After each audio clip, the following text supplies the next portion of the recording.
A small advance party of U.S. Marines, including a general, comes ashore to prepare for the landing of 3,000 Americans waiting in ships standing off the coast. Backed by a contingent of Italian troops, the Marines have arrived to help the UN withdraw from Somalia. The UN mission here has been the most expensive and bloodiest of its kind. And there are fears of attacks by Somali gunmen on the 7,900 mainly Pakistani UN soldiers, even as they're being withdrawn by the Americans, and the Italians, who also have a ship offshore. The stretch of coast being scouted by the Marines is the same one used for the landing of UN troops to launch the controversial relief mission in December 1992. Gunmen loyal to Somali faction leader Farah Aidid have ominously warned that they don't want to see American troops in Mogadishu again.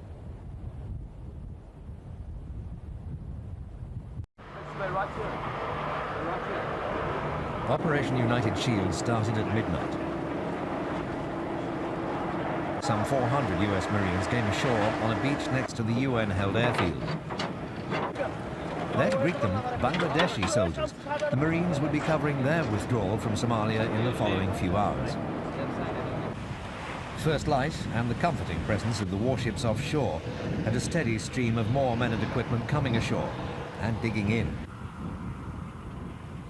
A few hours later, at a flag-lowering ceremony, UNISOM troops stood to attention for the last time on Somali territory, and command of the beachhead bases was handed over to the US forces. The ceremony, the last act of the UN's failed peace mission in Somalia. UNISOM commander Abu Samar signed the formal declaration, handing over command to General Zinni. A final handshake, and then it was time for the UNISOM officials to fly out of Mogadishu, and time for the US and Italian forces to consolidate their positions.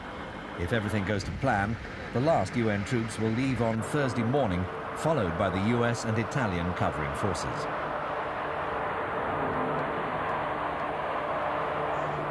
It is difficult to think of two cultures more alien to one another than those of the Somali people and the men of the U.S. Marine Corps. But here they are, brought together somehow by circumstance and a series of terrible tragedies. They have reason enough to be suspicious, these Somalis. They've been occupied by so many armies before. But the Marines know that they are here on a different kind of mission, and most of the Somalis appear to know it also. So we thought we would memorialize this extraordinary day by asking a very simple question of Somalis, journalists, and Marines. What happened today?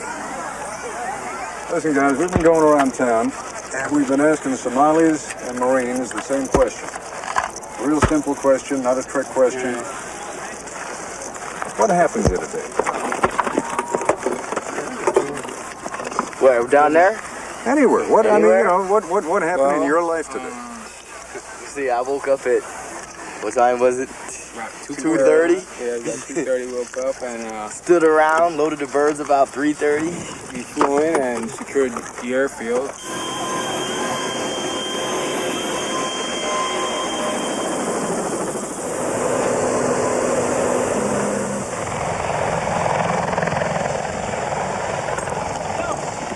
Spread out that way. What happened here? Yeah. Nothing much. They were shot at over here when we landed and we came ashore by boat. What happened here today was Echo Company Plus came in, secured the airfield so that they can fly supplies, and we can secure the airfield for the birds that are coming in with all the supplies for the Somalian people.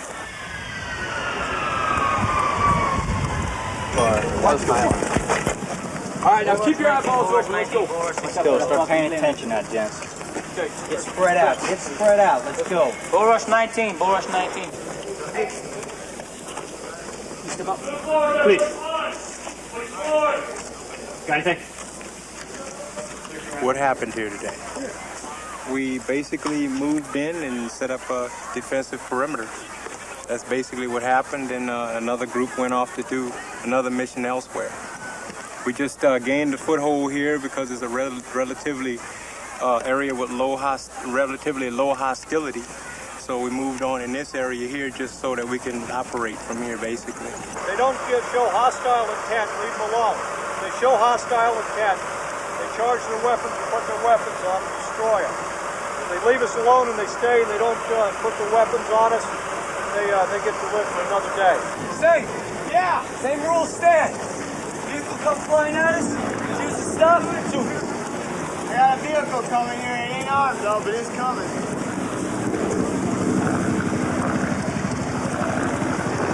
Better stop them. I got it.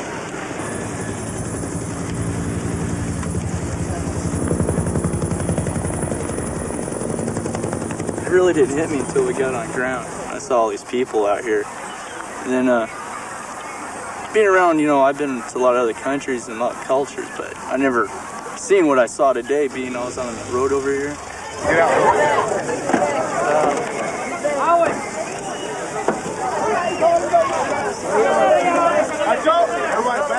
And having all these people coming up to us telling us to go back home really faced, you know, my American pride about telling us to go back home, and they don't want us here. But then there was the other ones that were coming up asking our names, saying they were glad that we were here. So I felt a little better after that.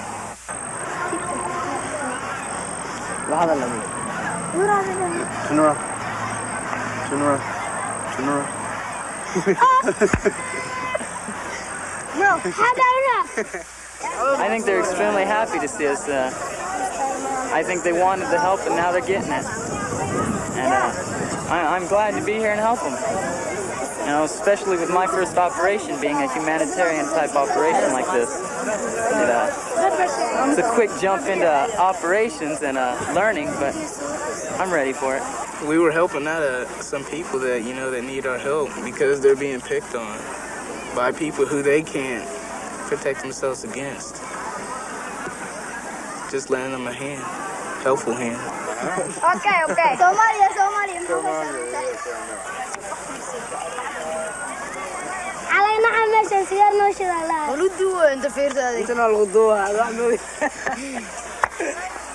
I don't really know. It's just, I guess they're just happy that we came into the country to help them out. So I guess that's why we're not getting any resistance at all, or haven't been. All we got is like we hear gunfires out in town. That's about it. We haven't had any trouble.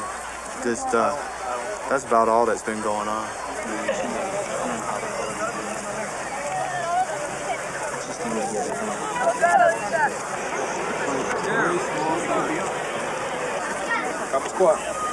There are some people that, you know, they're glad to see us here, but it makes me feel good to know that people want us here. But still, I'm glad that I don't live here because what I see right now today really made me realize, you know, I'm glad I'm American right now. You know, they get food out. That's about it. That's about all we know. We expect a lot more of it.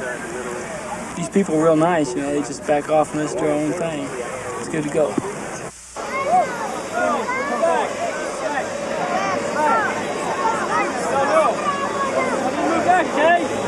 We've heard that people have been shot at around here, so we have to keep this area clear here. So I want to make sure nobody gets in or out. You know. It's kind of hard to keep the Somalians out there. We got resupplied of water today, and they're just mobbing us. It's hard to keep them out, and it's kind of hard to eat in front of them too because they're kind of hungry and stuff. But it's got to be done. It's just now we got them barricaded off now with the barbed wire and stuff. They're still sneaking through. They're still sneaking through somehow or another. So it's not an easy job, but like right there. Yeah, they're just coming through now. They sneak in every once in a while. Americans woke up this morning to scenes of Somalia and of Marine Lance Corporal Steve Tressler talking about it. And I've seen some of the worst areas. You know, I've been through Compton, Watts, when the LA riots were going on.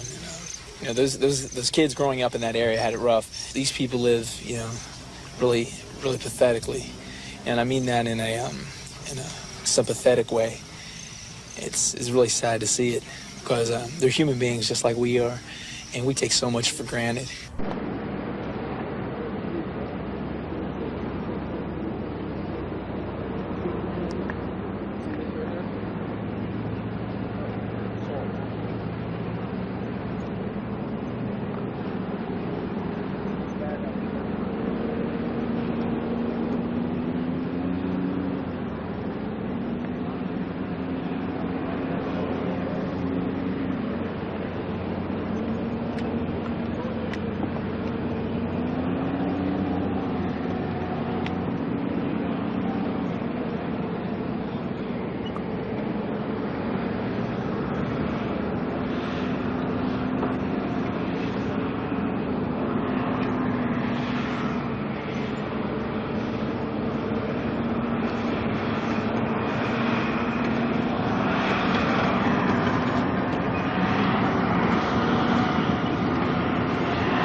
That's an Italian copter, that's what it is.